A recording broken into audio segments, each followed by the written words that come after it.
সাত কলসির দুধে এক কলসি ভরে না। আমারটার জবাব দাও, আমি শুনতে চাই। ভীমরে বলল, হে ভীম, তোমার প্রশ্নের জবাব হলো, কলির যুগে কোনো ভাগ্যবতী মা যদি কৃষ্ণ ভক্ত হয়ে তার দেহটাকে পবিত্র করিয়া যদি একটা সন্তান জন্ম দিতে পারে, একটা ভালো সন্তান জন্ম দেওয়া সবার ভাগ্য হয় না। যেমন আমি আশ্রয়কে দেখতে সেখানে এই যে আমাদের রূপালী বাবু কই, এই যে, আর আমাদের মিটন সূত্র জন্ম হয় না। আমি দেখতেছি দুটা মানুষ এখানে, আমি যতবার আসলাম তারা সামনে বসে আছে। ভগবানের সামনে পাহারা দেয় কারা? আপনার ওই গানটা শুনছেন মনে হয়, রাধার প্রেম ভান্ডারের দল নিতাই করে বিতরণ, পঞ্চরসের বাটকারায় মাল হইতেছে ওজন, রামানন্দ সতীদারে পাহারা দেয় সর্বদা। সেই রামানন্দ চৌকিদার হয়ে এই হরিনাম কীর্তনের জন্য কোনো ব্যাঘাত সৃষ্টি হয় না, তিনি পাহারা দিয়েছিল 24টা ঘন্টা। আমি যতবার আসছি আপনারা সবাই তো ছিলেন, সবার সহযোগিতা হয়েছে, কিন্তু দাদা আসছো, একটু ফল খাও, একটু জল খাও, দাদা মন্দির সামনে আসো, এই যে একটা দায়িত্ব।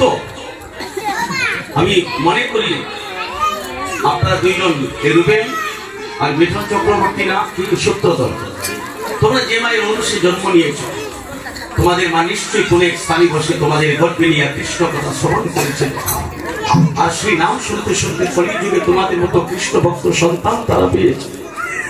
এই গ্রামের যারা যুবক বন্ধু আছে, আমি সকলকে বিনীত প্রার্থনা করছি, এই পৃথিবীতে যত টাকার মালিক হন, যদি কৃষ্ণগণ সংসারে না থাকে তাহলে সুখ পাবেন না। আপনারা সবার মন যদি একসাথে গাতিয়া, সবার মন একসাথে গাতিয়া আপনারা আনন্দ করতে চান, আমি সে আশীর্বাদ করে যাই সেবা সঙ্গে। তবে আনন্দ দুই প্রকার, একটা হলো খণ্ডানন্দ আর একটা হলো অখণ্ড পূর্ণরসানন্দ। যেখানে যাত্রা গান হবে, লাঠু গান হবে, রথযাত্রা হবে, বাউল গান হবে, সেটা হলো খণ্ডানন্দ। এই আনন্দের কোনো মূল্য থাকে না। আর আজকে যেটা করতেছেন ভগবানকে সামনে নিয়ে হরি কথা কৃষ্ণ কথা, এটা হচ্ছে ভগবান আমার অখণ্ড পূর্ণরসানন্দ, এটি হচ্ছে শ্রেষ্ঠ আনন্দ। এই যে কালকে আমি সন্ধ্যার লগ্নে আবার আসছি, দেখে আসি একজনকে লোকনাথ বানিয়ে, লোকনাথের কায়া নিয়ে, লোকনাথের এই দায়িত্ব নিয়ে যে অভিনয় করেছে, মাথায় জটা দিয়ে দাঁড়িয়ে নিয়ে যে কাঁধে তুলে নাচছেন, আনন্দ করছেন, সেটা হলো অখণ্ড পূর্ণরসানন্দ। অর্থাৎ কৃষ্ণ ভক্তি যার হৃদয়ে থাকে, হরিনাম কৃষ্ণ কথা শুনতে শুনতে ভগবানের শাস্ত্রীয় মতে যে আনন্দ পাবেন, সেটা হলো অখণ্ড আনন্দ। তারপরে আনন্দ করলে কি হবে? ওই আনন্দ যাত্রা গান শুনে, ঘাট গান শুনে, বাউল গান শুনে, হ্যাঁ, তামসিক আনন্দ যেটা, সে আনন্দ করতে করতে মানুষ কুঙ্গি পাপ নরকে নিলয় হয়। আর হরিনাম কৃষ্ণ কথা শুনতে শুনতে যে আনন্দ করবে, যত আনন্দ করবে তত সাধু সঙ্গ করবে, তত আনন্দ বাড়বে। আর আনন্দ করিতে করিতে দেখবে হঠাৎ একটি পরমানন্দের সাথে মধুর মিলন হয়ে গিয়েছে। এটা হচ্ছে অখণ্ড পূর্ণরসানন্দ।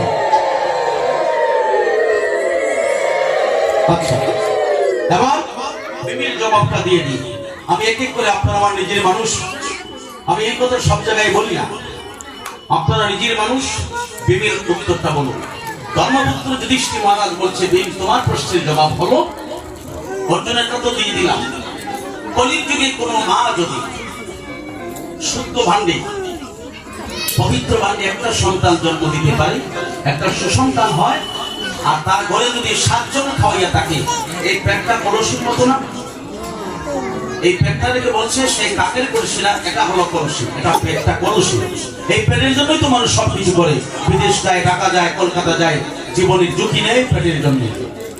তাহলে একটা মা যদি একটা সুসন্তান জন্ম দিতে পারে, ঘরে যদি 7 জন খাওয়াইয়া থাকে, একটা সুসন্তান জন্ম দিলে একটা সন্তানের ইনকাম দিয়া এই ঘরে পরিপূর্ণ ধন সঞ্চয় হবে, তার কোনো অভাব হবে না। যদি সুসন্তান পায়, ওই 1 কলসি দুধে 7 কলসি ভরলো। আর যদি টিভির পর্দায় সিরিয়াল দেখে আমার আমার করে নাটক করে ঐশ্বর্য ভাব নিয়ে একটা মা যদি 7টা ছেলে জন্ম দেয়, ওই 7টা ছেলে ইনকাম করিল, এক মায়ের পেট ভরবে না। না ভুল বলছি?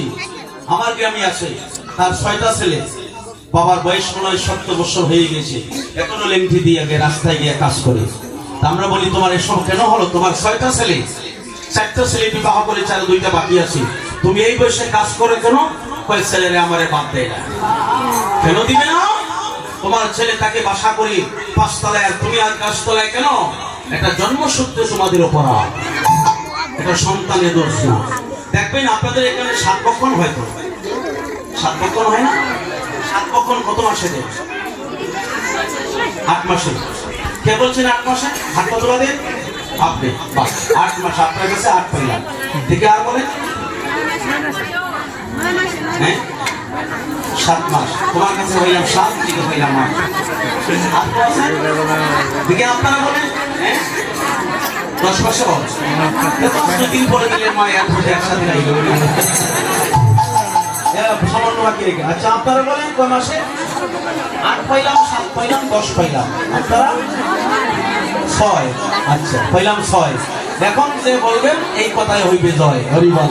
উনি বলছে 6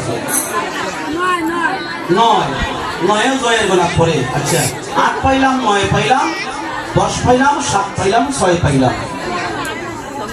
আচ্ছা আপনারা আমার সাধু জন যারা, কত মাসে 7 পক্ষ দিতে হয়? এখানে ডাক্তার তো আছে। 7 পক্ষটা সঠিক নিয়ম কত মাসে? এই 7 পক্ষের দিনে কিন্তু তোমার সন্তান নির্ণয় করা হবে, ভালো না মন্দ হবে। ওই দিনই ভালো মন্দ বিচার হবে। 5 মাসে পঞ্চ মাতৃগর্ভে পঞ্চ ফুল ফুটিল, 7ম মাসে মাতৃগর্ভে ভগবান স্মৃতি শক্তি দিল। এহেন সময়ে হবে হেতায় আলোচনা, বসিয়া শোনেন আছেন আমার যত ভক্ত জনা। তাহলে শুনুন একদম বিরক্ত করতে আপাতত। আচ্ছা কেউ বলেছে 7 মাসে, কেউ বলেছে 6 মাসে, কেউ 9 মাসে, কেউ 10 মাসে। আমার কাছ থেকে শুনে আমি যা বলবো আমি শাস্ত্রে বাইরে বলতে পারবো। এখানে ডাক্তারটা আছে, উনি বলবেন, কথাটা গ্রহণ করবেন আশা করি। 7 মাসে সন্তান মাতৃগর্ভে থাকাকালীন 7 বক্ষণ দিতে হয়।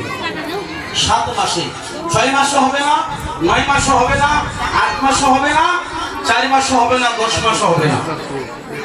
7 বক্ষণটা কি মাসে হতে হবে? ঠিক 7 মাসে। কিভাবে দিবেন? এই যে ও মাইজি আমার দিকে তাকান না, আবার বলইব 9 মাস ওই ভাই গাওয়া বলিব। আচ্ছা তাহলে 7 মাস, এটাই তো 7 মাসে 7 বক্ষণ কিভাবে দিব? বাড়িতে বৈষ্ণব আনিয়া। আর যদি বৈষ্ণব না আনতে পারেন, আপনাদের দীক্ষাগুরু আছে তো, আছে না? দীক্ষাগুরুকে ডাকিয়া, দীক্ষাগুরুকে বাড়িতে নিয়ে 7 মাসের দিনে ওই দিন বাড়িতে আমিষ না নিরামিষ প্রসাদ তৈরি করতে হবে। যেমন কচু শাক, সূর্যমুখী আলু, ভেন্ডি ভাজা, বেগুন ভরা, কারকুল ভাজা, হ্যাঁ ঘি দিয়া সুন্দর করে সাজিয়ে ভগবানের এখানে একটা তালি দিয়া গুরুর দেবের দ্বারায় ওই তালির প্রসাদ ভগবানকে নিবেদন করে 7 মাসের দিনে ওই প্রসাদটা সবার আগে গর্ভধারিণী মায়ের মুখে তুলে দিতে হবে।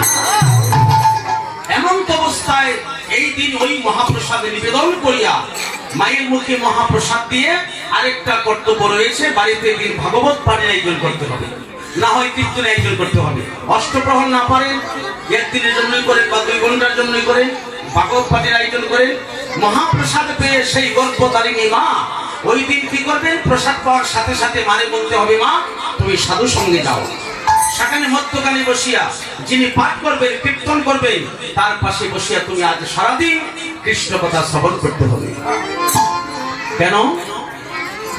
ওই দিন সারাদিন কৃষ্ণ কথা শ্রবণ করিলে ওই দিন ভগবান সন্তানকে মাতৃগর্ভে স্মৃতি শক্তি দান করে এবং শ্রুতি শক্তি দেয়। ওই দিন যখন সন্তান স্মৃতি শক্তি পায়, ওই দিন কৃষ্ণ কথা যখন শুনে মায়ের গর্ভে তাকিয়া সন্তান কৃষ্ণ নাম শুনতে শুনতে 10 মাস পরে যখন সন্তানের জন্ম হবে, ওই সন্তান কৃষ্ণ ভক্ত হরিভক্ত হয়ে জন্ম নেবে।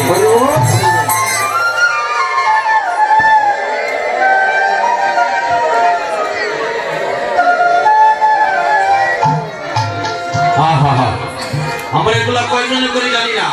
তাহলে এইভাবে হবে সুসন্তান আসতে।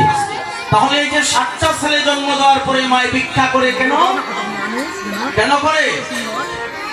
যদি ওই 7 বক্ষণের দিনে কোনো মা আসছে, 7 বক্ষণের দিনে কোনো মা যদি ছাগলের মাংস খায় কি হবে? স্বামীরই বলে আমরা তো কিছুর অভাব নাই, আজকে যখন আমার 7 বক্ষণ হবে আমার বাবার বাড়ি থেকে তোমার শালা সম্বন্ধীকে আসবে, শ্বশুর আসবে, শাশুড়ি আসবে, আত্মীয় পরিজন ডাক্তারবাবু আসবে, তাহলে একটু কাজ করিও, একটু কষ্ট করে মাছ চাষ ডালিয়া মিশে করছো, একটু ছাগলের মাংস মানে কাশির মাংস। সে জানে না ওই 7 বক্ষণের দিন যদি কোনো মা ছাগলের মাংস ভক্ষণ করে মুরগির টেনচি পায়, সে জানে না কত বড় অপরাধ। ওই দিন স্মৃতি শক্তি দিয়েছে ভগবান তোমার সন্তানকে, যদি কোনো মা দিন ছাগলের মাংস খায় ওই ছাগল ছাড়া আর কিছু হবে না, ওইটা ছাগলের মতো জন্ম নিবে। মানুষ যদি হইতে চাও আগে করো মানুষের বদনা, সবার উপরে মানুষ, সবার উপরে মানুষ, এই সৃষ্টিতে যার নাই তুলনা। মানুষ যদি হইতে চাও রে মন আগে করো মানুষের বোঝনা। তাহলে আগে 7 মাসের দিন আমরা মাংস খেতে পারবো না, মুরগি খাবো না, কোনো জাতের মাংস মাছ চলবে না। ওই দিন মহাপ্রসাদ তৈরি করে ভগবানকে নিবেদন করে প্রসাদ যদি ভক্ষণ করি আমার ছেলে কৃষ্ণ ভক্ত হয়ে জন্ম নেবে। আর এক বংশে যদি একজন কৃষ্ণ ভক্ত সন্তান জন্ম নেয় ওই সন্তান 3 সাথে 21 কোটিকে ভক্ত করিতে পারে।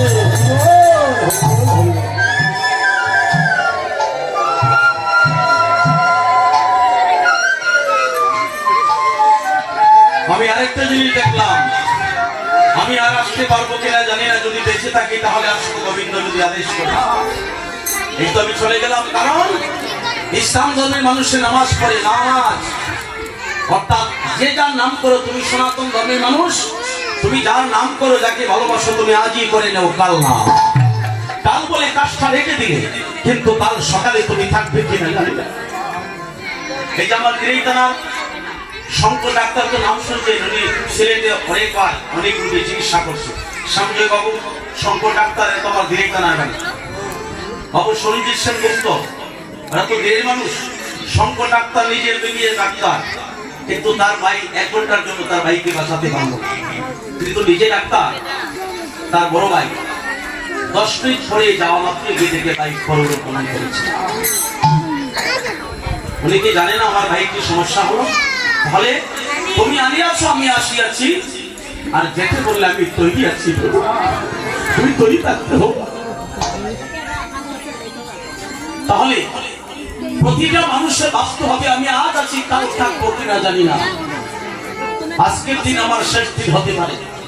এই জন্য আমি মূল্যবান কথাগুলো বলে যাচ্ছি, আপনাদের সব পরিবর্তন হচ্ছে, নিশ্চয়ই বাবার দয়া আছে, মহাপ্রভুর কৃপা হয়েছে। কাল রাতের বেলা আমি যখন আবার সন্ধ্যার পরে কীর্তনে আসছিলাম, একটু দেখে যাই কিভাবে চলছে, কোনো ভিন্ন ঘটলো কি আসছিল।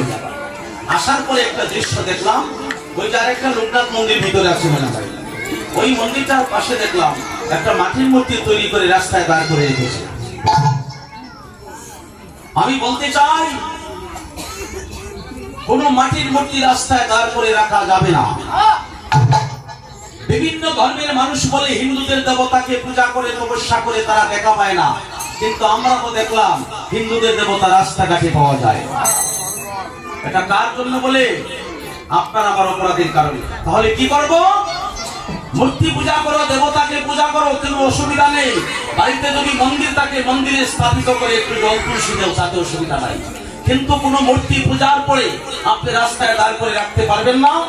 এই মূর্তি তারপরে রাখলে বৃষ্টিতে ভিজে হাত ভাঙে, মাথা ভাঙে, বৃষ্টির চেহারা করে, তখন বিভিন্ন সম্প্রদায়ের লোকরা বলে যে হিন্দুদের দেবতা রাস্তাঘাটে পাওয়া যায়। তাহলে সেটা থেকে মুক্ত হবে কি পাবে? তোমার বাড়িতে যদি মন্দির থাকে মন্দিরে স্থাপিত করে জল তুলসী দেন, তাতে অসুবিধা নাই, অপরাধ হবে না। আর যদি মন্দির না থাকে আপনি পূজা করবেন, বলবে আমার তো মন্দির নাই, রাখার জায়গা নাই, তাহলে আপনি সুন্দরভাবে সযত্নে একটু কষ্ট করে শুদ্ধ জলে নিয়ে দেবতাকে বিসর্জন দিয়ে আসবেন। রাস্তাঘাটে দাঁড় করে রাখবেন না।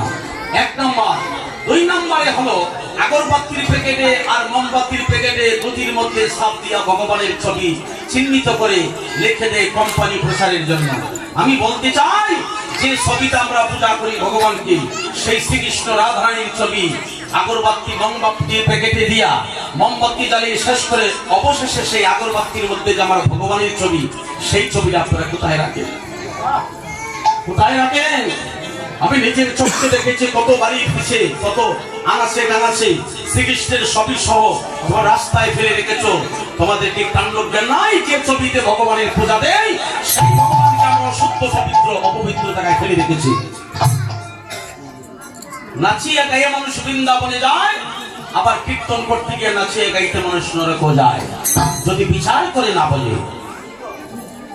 আমার সবই আপনাদের কাছে প্রার্থনা, কোন আগরবাতি মোমবাতির প্যাকেটে যদি দুটির মধ্যে লেখা থাকে শ্রীকৃষ্ণ দুটি, ভগবান বলছে আমি হইতে আমার নাম বড়, তাহলে এই যে শ্রীকৃষ্ণ লেখা এই দুটির প্যাকেটটা দেখছি এই পাতার দুটিটা দিয়ে তোর সাথে ফেলে দিচ্ছে, কিন্তু ওটার মধ্যে ভগবানের ছবি, ভগবানের নাম শ্রীকৃষ্ণ দুটি, ওইটা মানুষের পাঠাচ্ছে।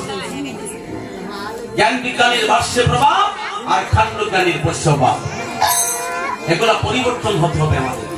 তো পরিবর্তন কে করবে? এগুলো সমাজে আঙ্গিনায় যদি আলোচনা না হয় তাহলে পরিবর্তন হবে না।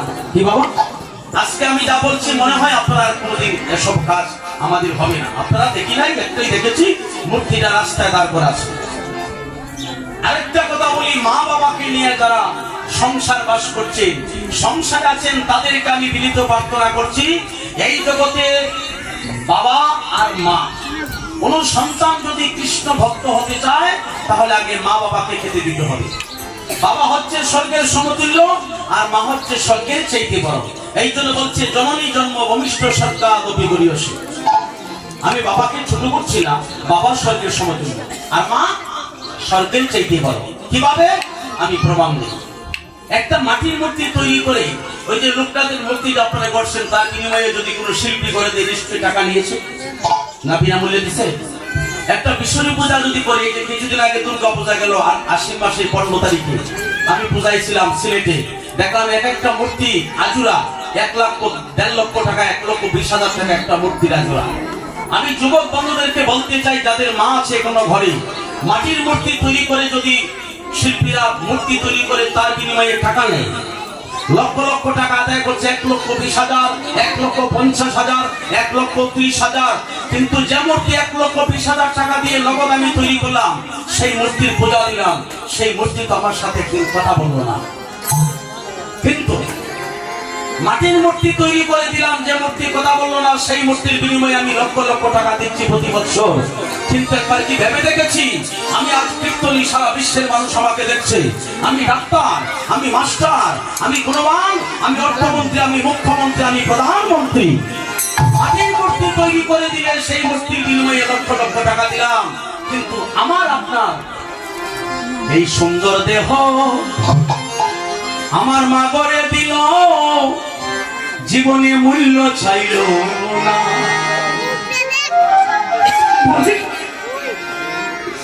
আপনারা কেউ হাত তুলে দিয়ে বলেন, কেউ হাত তুলে দিয়ে বলেন, কোন মাকে কোনদিন কোন সন্তানকে বলছে যে এই মাটির মূর্তি তৈরি করে দিলে তার বিনিময়ে টাকা দিতে হয়, পরে সুন্দর মূর্তিটা আমি করে দিয়েছিলাম, তার বিনিময়ে আমার টাকা দিই? কোন মা বলছে? একটা ঘুষবাড়ি থেকে যদি 1 মাস আপনি দুধ খান, মাসের শেষে হিসাব করে কড়াগন্ডায় টাকা উদ্ধার করে নিয়ে যাবে। আমি 1 মাস 40 লিটার দুধ দিয়েছি, আমার টাকা দেও। কিন্তু আমার মা আপনার মাঝে সারা জীবনে বুকে দুঃখ দিল, তার বিনিময়ে তো আমার মা আমার কাছে কিছু চাই না। আমার এই সুন্দর দেহ আমার মা করে দিল, জীবনে মূল্য চাইল না। কোনো কিছুর বিনিময়ে তোমরা মাকে ভুলিও না। জননী আর জন্মভূমি হয় না তুলনা, কোনো কিছু বিনিময়ে মাকে হইল না। মাতৃগর্ভে ছিলাম আমি 10 মাস 10 দিন, আমার দেহ করল গঠন, মায়ের দেহ করে কি। মাতৃগর্ভে ছিলাম আমি 10 মাস 10 দিন, আমার দেহ করল গঠন, মায়ের দেহ করে কি। মায়ের রক্ত মাংস দিয়ে আমার এই দেহ করে দিয়েছে। মাতৃগর্ভে ছিলাম আমি 10 মাস 10 দিন, আমার দেহ করল গঠন, মায়ের দেহ করে কি। তবু মা যদি হয় রাতি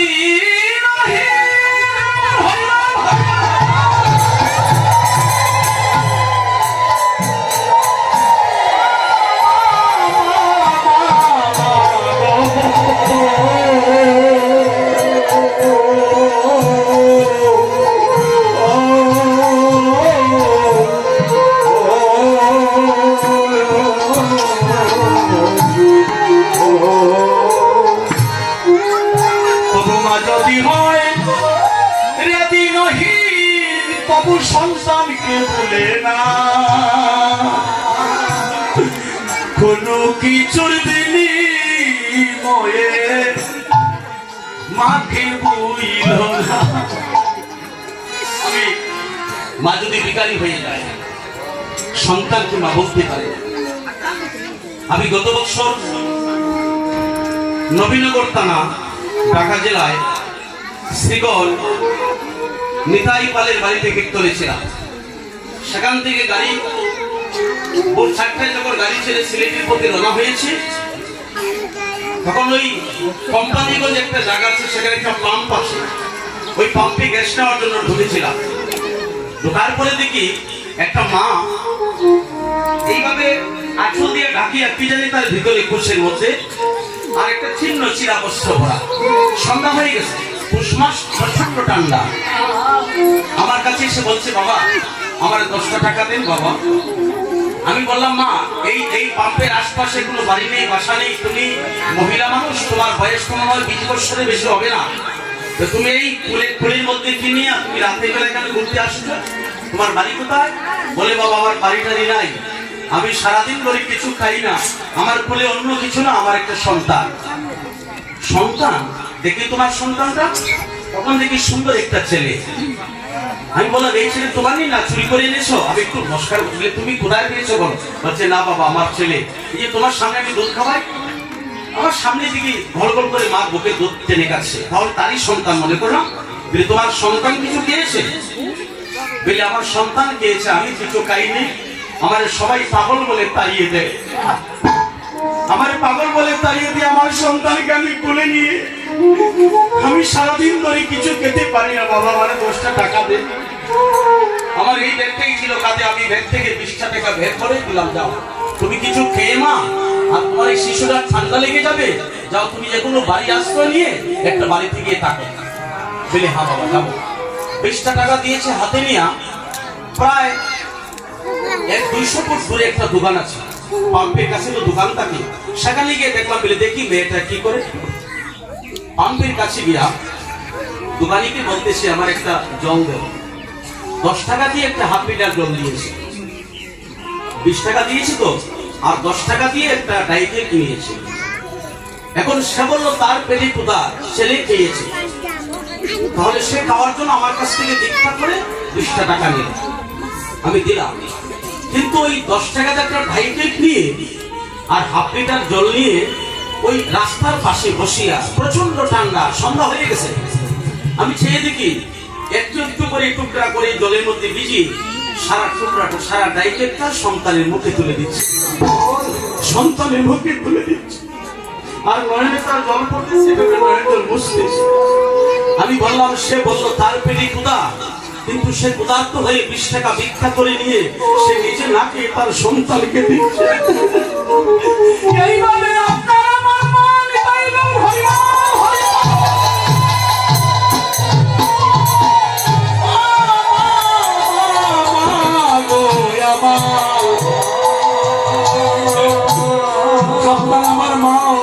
পাবে নিজে না খেয়ে সংসারের মুখে তুলে দিয়েছে।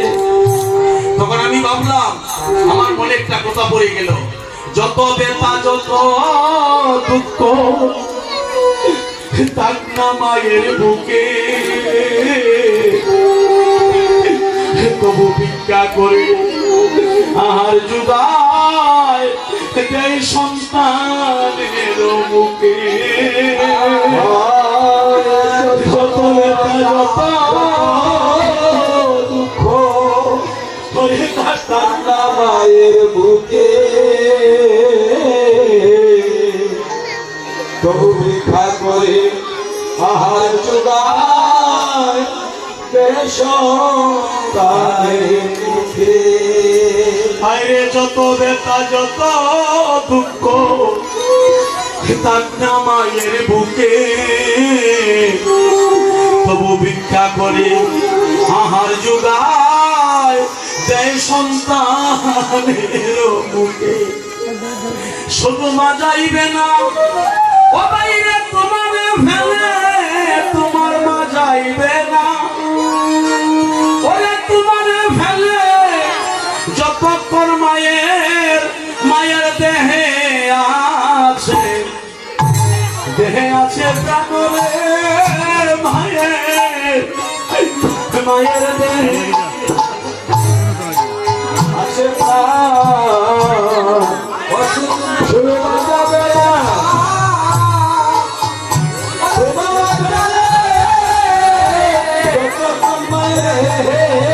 আছে প্রাণরে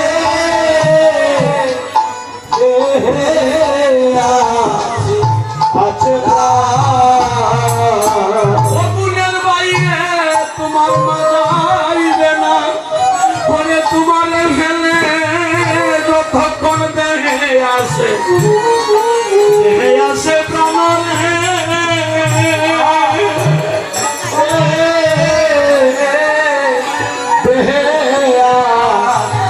আছে প্রাণ। ও তোরাই কালে যতক্ষণ মায়ের দেহে আছে প্রাণরে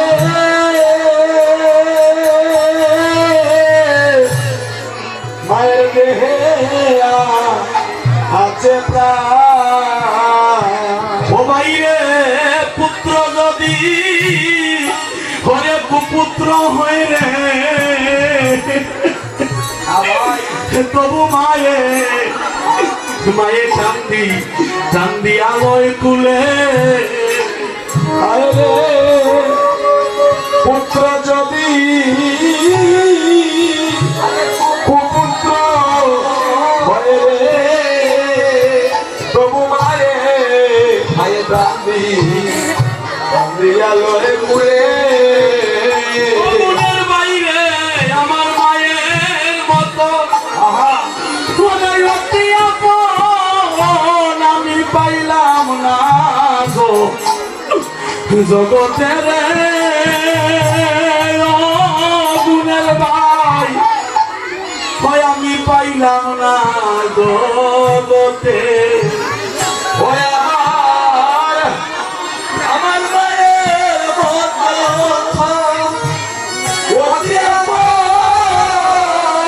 আমি পাইলাম না জগতে,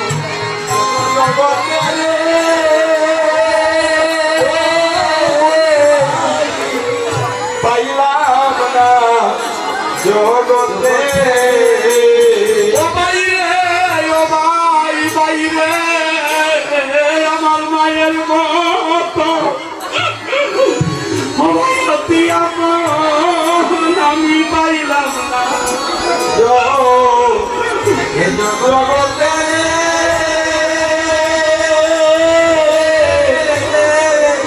পাইলাম না জগতে।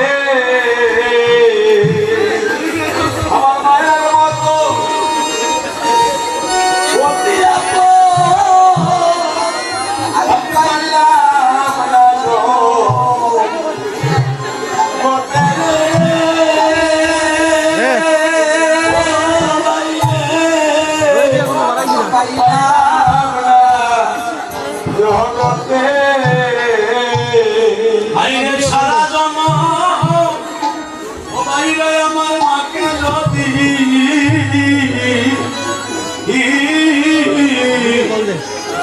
মাথায় মাথায় লইয়া গুড়ি আরে সারা জন আমার মাখে মাখে যদি আরে মাথায় লইয়া গুড়ি মায়ে মায়ারে কবি মনে বুঝালি না ভয় আমরা সুজি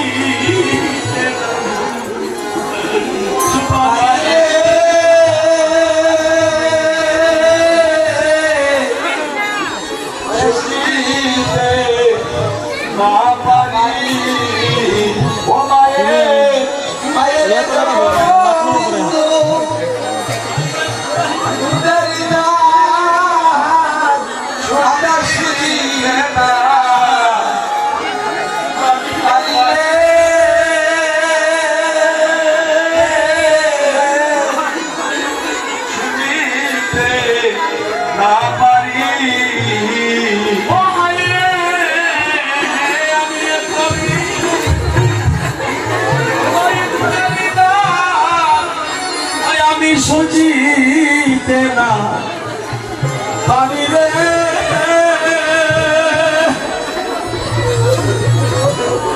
সুজিতে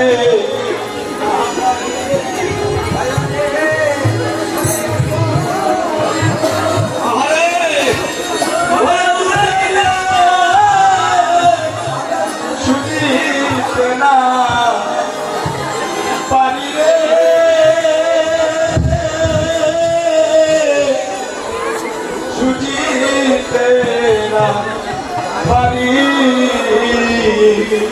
রে আমার মাও যদি অবাই মইয়া যায় রে অবাই কান্দিয়া কান্দিয়া ওই আমার মাও মইয়া যায় রে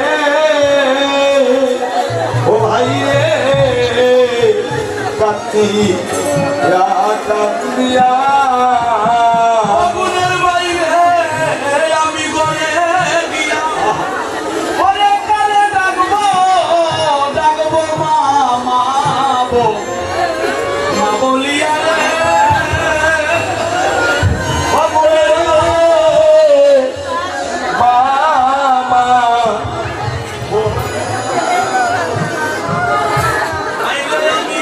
আমি ঘরে গিয়া ও ভাই কানে ডাকবো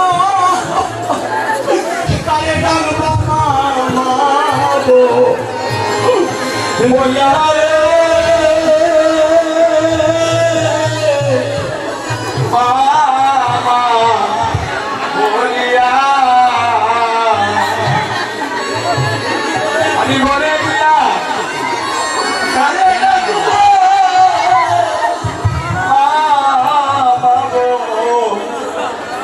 বলিয়া রে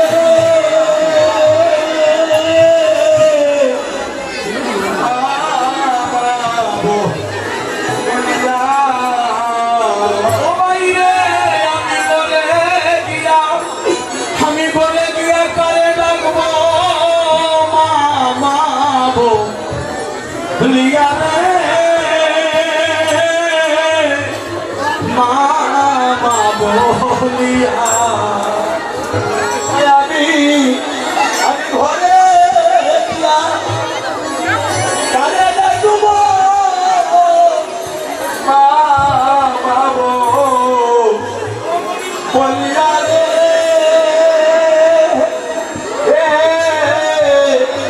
মামা বলিয়া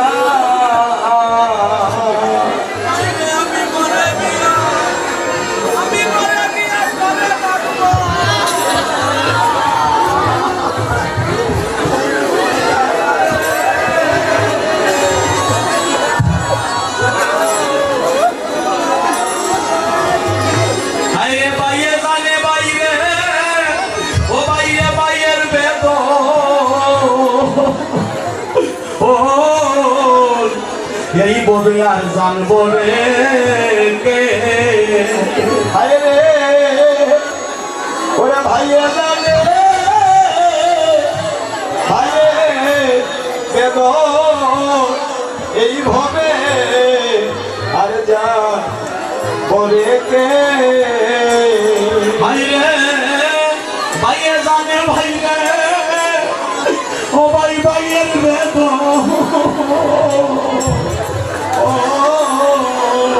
এই বলে আর জানবো রে কে ও ভাই রে ভাইয়া জানে ভাইয়ে বেদ এই ভবে আর যা বলে কে বকুলের বাইরে আর জানে আমার ওই আমার দুঃখিনী মায় যে মাই করবে রাইকা আমার শিবরে ও যে মাই করবে রাইকা সে ও ভাই রে ওরে আর জানে আমার আমার দুঃখিনী মা জামাই করবে রাইকা ছিল রে করবে রাইকা বকুলের বাইরে আর জানে আমার আমার দুঃখিনী মায় যে মাই করবে রাইকা ছিল রে ও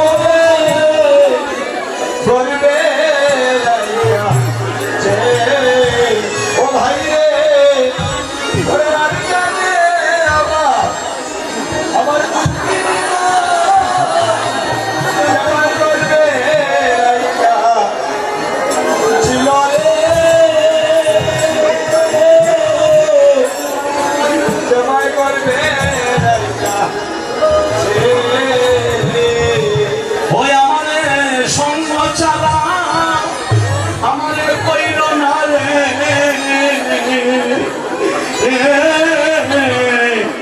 ওরে ওরে গুণের বা আমারে সকল জানা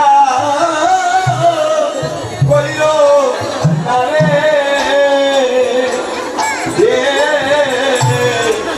ওরে গুণের ভাই জন্মে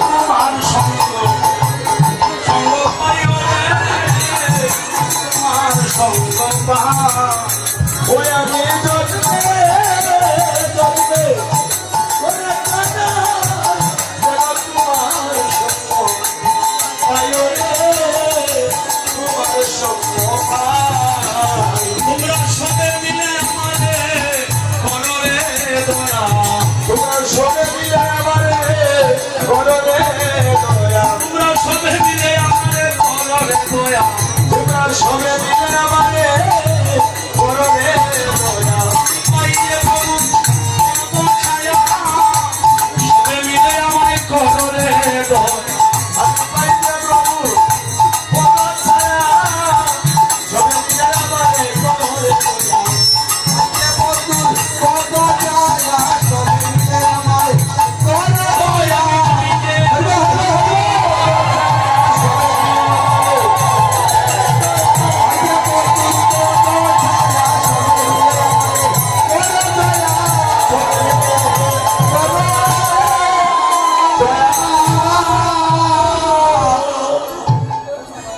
এবার কি বলেছে আমি সকল